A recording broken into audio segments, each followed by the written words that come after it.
अस्सलाम वालेकुम एवरीवन। आज जो हमारा केमिस्ट्री फर्स्ट ईयर का लेक्चर नंबर 19 है उसमें हम डिस्कस करेंगे चैप्टर नंबर 3 का first topic states of matter. उसको पढ़ने से पहले आपको ये पता होना चाहिए कि मैटर क्या होता है। मैटर हर वो चीज़ होती है जो कोई स्पेस ले जहाँ पे रखा जाए इसको और उसका कोई ना कोई क्या हो, मैस हो। तो everything that have mass and occupy space is called matter. हमारे इर्द गिर्द 4 तरह की जो है वो मैटर प्रेजेंट है।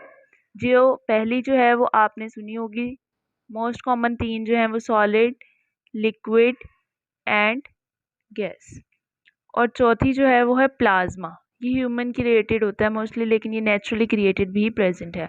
तो जो आपके पास जो सॉलिड है ये मोस्ट ऑफ द मैटर है आपके अराउंड, इर्द गिर्द जितना भी मैटर ज़्यादातर वो आपका सॉलिड है।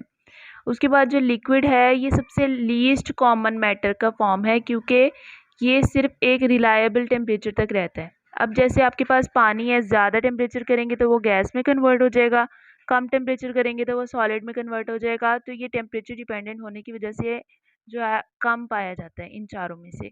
जो गैस है वो आपके इर्द गिर्द हर चीज़ गैस, जैसे आप सांस भी लेते हैं तो वो क्या है, आपकी गैस है। बलून में एयर भरी हुई है वो भी क्या है, गैस है। स्प्रेज यूज़ करते हैं वो भी क्या है, गैस है।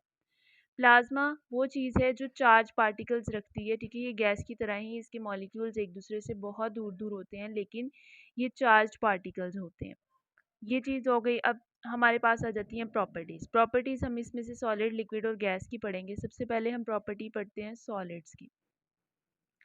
जो हमारे पास सॉलिड्स होते हैं, आपने देखा है कि आपके इर्द गिर्द जितने भी मैटर है वो सॉलिड है और उसकी कोई ना कोई शेप भी है और उसका जो है वो कोई ना कोई वॉल्यूम भी है, यानी उसने जगह भी एक ली हुई है। अब ये क्यों ली है, क्योंकि सॉलिड के पार्टिकल्स जो होते हैं ना वो आपस में क्लोजली पैक्ड होते हैं, इतनी ज़ोर से आपस में पैक्ड होते हैं, इतनी पास पास पैक्ड होते हैं कि इनके दरमियान की जो फोर्सेस यानी इंटरमॉलिक्यूलर फोर्सेस होती हैं वो बहुत ज़्यादा हाई होती हैं, जिसकी वजह से इनके मेल्टिंग बॉइलिंग पॉइंट्स भी कैसे होते हैं, बहुत हाई होते हैं, क्योंकि मेल्टिंग बॉइलिंग पॉइंट्स डिपेंड करते हैं इन फोर्सेस के ऊपर।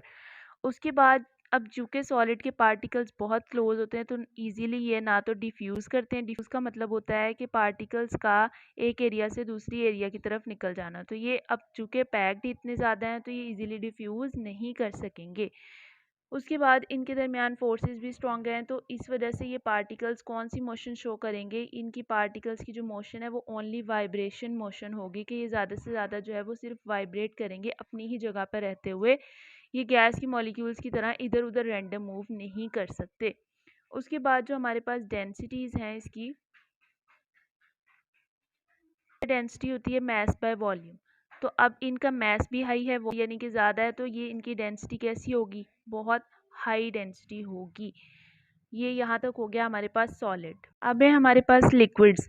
अब लिक्विड्स की प्रॉपर्टीज़ पढ़ लेते हैं। तो लिक्विड जैसे आपके पास पानी है, क्या उसकी कोई शेप है, आप उसको ग्लास में डालते हैं वो ग्लास वाला पानी हो जाता है, आप उसको कंटेनर में डालें कंटेनर, जग में डालें जग, तो उसकी कोई भी जो है वो शेप डेफिनेट नहीं होती, लेकिन उसका वॉल्यूम है। 1 लीटर पानी, 2 लीटर पानी, ठीक है, वॉल्यूम उसका है। अब चूँकि इसके पार्टिकल्स जो हैं इसका वॉल्यूम है और शेप नहीं है, तो इसका मतलब है कि इसके जो पार्टिकल्स के आपस की फोर्सेस हैं, यानी कि इनकी पैकेजिंग जो है वो इतनी स्ट्रॉन्ग नहीं है जितनी सॉलिड्स की है, लेकिन स्ट्रॉन्ग है, लेकिन बहुत ज़्यादा स्ट्रॉन्ग नहीं है। तो इस वजह से ये एक ऐसा मोशन शो करते हैं, कॉन्टीन्यूसली जो है ना लिक्विड के पार्टिकल्स मूवमेंट शो करते हैं, यानी मूव करते रहते हैं अपनी ही जगह में, लेकिन ये गैस मॉलिक्यूल्स की तरह रैंडम नहीं मूव करेंगे, लेकिन ये मूव कर सकते हैं। उसके बाद जो इनकी डेंसिटीज़ हैं, डेंसिटी अभी बताया मैस ओवर वॉल्यूम होता है, तो इनकी डेंसिटी सॉलिड से जो है वो थोड़ी सी कम होगी, लेकिन गैसेस से डेंसिटी ज़्यादा होगी।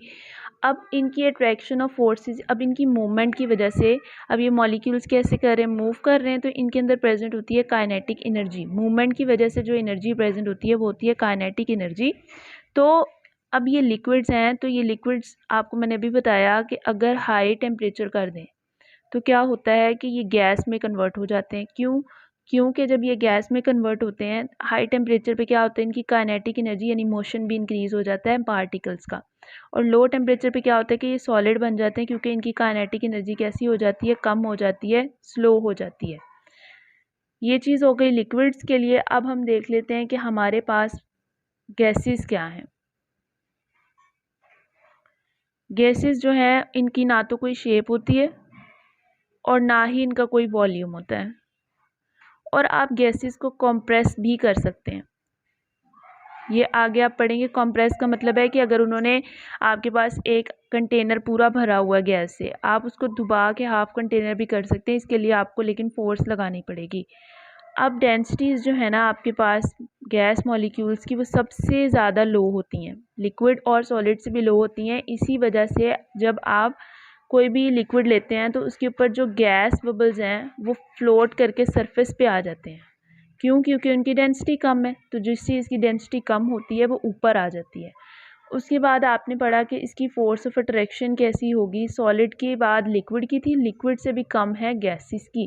क्यों? क्योंकि गैस के मॉलिक्यूल्स थाउजेंड्स ऑफ टाइम्स एक दूसरे से दूर होते हैं, अपने साइज़ और डायमीटर से भी 1000 टाइम्स जो है वो दूर दूर होते हैं। जब वो इतनी दूर दूर हैं तो वो इधर को मूव करें, इधर को, जहाँ मर्जी मूव करें, रैंडम मूवमेंट शो करें, कोई उनको फ़र्क नहीं पड़ता। तो वो ज़्यादा से ज़्यादा रैंडम मूव शो करते हैं। तो अब वो रैंडमली मूव कर रहे हैं तो वो डिफ्यूजन भी शो करते हैं और वो इफ्यूजन भी शो करते हैं। डिफ्यूजन का मतलब है कि किसी एक जगह से वो दूसरी जगह डिफ्यूज़ कर जाते हैं, मूव कर जाते हैं, और इफ्यूजन का मतलब है किसी टाइनी होल में से निकल जाते हैं। ठीक है, तो ये इफ्यूजन और डिफ्यूजन दोनों फिनोमेना को शो करते हैं। ये चीज़ हो गई हमारे पास इसकी। अब हम देख लेते हैं कि एक हमारे पास है जाउल थॉम्सन इफ़ेक्ट। पास है गैसेस के रिलेटेड हमें जाउल थॉम्सन ने एक इफ़ेक्ट बताया। जाउल थॉम्सन इफ़ेक्ट उसका नाम रखा गया कि अगर हमारे पास गैस मॉलिक्यूल्स हैं वो हाईली कंप्रेस स्टेट में जो है वो प्रेजेंट हैं। सपोज इस तरह से बहुत पास उनको कंप्रेस यानी दबाया हुआ है कंटेनर के अंदर हाई प्रेशर लगा के। तो हाई प्रेशर लगाया हुआ है, जैसे सपोज मैंने 20 ATM प्रेशर जो है वो इसके ऊपर लगाया हुआ है और ये गैस मॉलिक्यूल इस तरह प्रेजेंट है और ये एक छलनी सी है, एक सरफेस ही है जिसमें होल्स हैं। अब ये सडन क्या हो, ये गैस मॉलिक्यूल सडन इस होल्स को मैं खोलूँ तो ये फटाफट से इन होल्स में से इफ्यूजन के ज़रिए यहाँ पर खुले वाले कंटेनर में आ जाए, खुले कंटेनर में आ जाएं। ये कंटेनर बड़ा हो, जहाँ पे प्रेशर क्या है, सपोज यहाँ पे 5 ATM प्रेशर है, कम हो गया, सडन प्रेशर रिड्यूस हुआ, इफ्यूजन के ज़रिए पार्टिकल्स इधर से इधर आए तो वो कंप्रेशन से उनकी क्या हो गई, एक्सपेंशन, वो फैल गए। अब सडन जो इनके दरमियान जब ये कंप्रेस स्टेट में थे तो यहाँ पे थी इनके दरमियान इंटरमॉलिक्यूलर फोर्सेस, इंटरमॉलिक्यूलर फोर्सेस थी। अब जब सडन हमने उनको इसमें से गुजार के वो एक्सपेंशन यानी कम प्रेशर पे आ गए तो उनकी इंटरमॉलिक्यूलर फोर्सेस टूट जाएंगी, ब्रेक होंगी। वो कैसे ब्रेक होंगी? ये जो गैस मॉलिक्यूल्स हैं ये खुद इसको एनर्जी देंगे, एनर्जी देने से फोर्सेस ब्रेक होती हैं, तो एनर्जी देंगे, फोर्सेस ब्रेक होंगी यहाँ पे जाके। तो जब एनर्जी कम होगी गैस मॉलिक्यूल्स की तो वो कैसे हो जाएंगे, कूल हो जाएंगे। तो सडन कूलिंग गैस की बाय रिड्यूसिंग द प्रेशर कहलाता है जॉल थॉम्सन इफेक्ट। आज के लिए बस इतना ही। Thank you so much. अल्लाह हाफिज़।